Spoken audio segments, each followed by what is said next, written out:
In this video, we're going to expand the back of the rib cage, leveraging a weight to really push the ribs back and allow your shoulder blade to come around the ribs.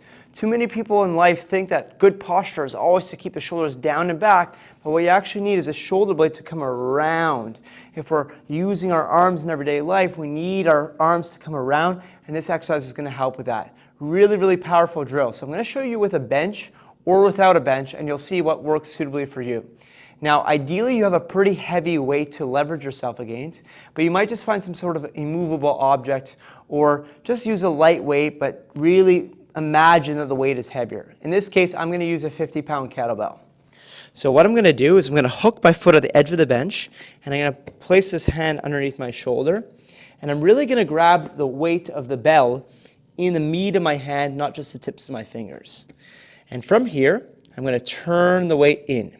Okay, so that's step number one. Turn the weight in, and always focus on the index and the thumb and this whole meaty side in the middle over here, and the inside.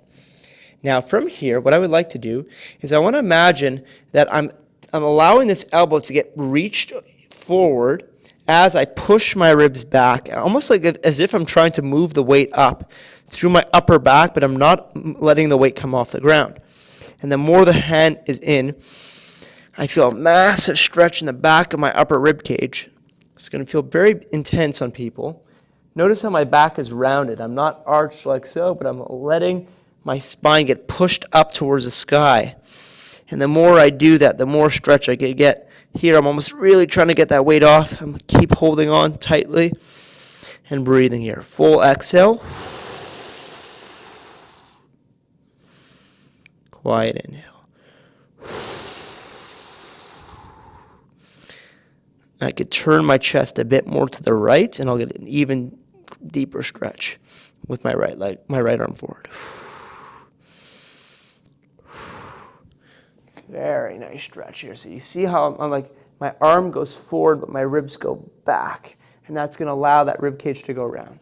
Now, if you don't have a bench, what you're going to do is place your opposite leg forward and adopt mid-stance position. So bend your knee. Get your weight here so this back leg is super light. I'm going to put my right hand on my knee, turn in the weights like so, grasp here, and now push the ribs back. Again, I could take this hand, facilitate, like I'm almost trying to traction it out of my socket. In this case, I'm like basically almost lifting it off. I could keep pulling down with this opposite hand. And the more I do that, the bigger the stretches in my rib cage, right between my shoulder blade and the spine. Imagining a bigger armpit hole getting created.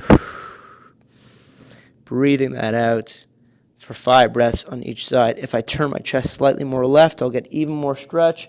Notice that nice rounded spine. Keep leveraging. And ease off and relax. And that's going to allow the shoulder blade to move a lot more smoothly when we use it in everyday life. Instead of just using our arms, we could start to have a shoulder blade that moves around the rib cage. Super, super powerful drill. Give it a go.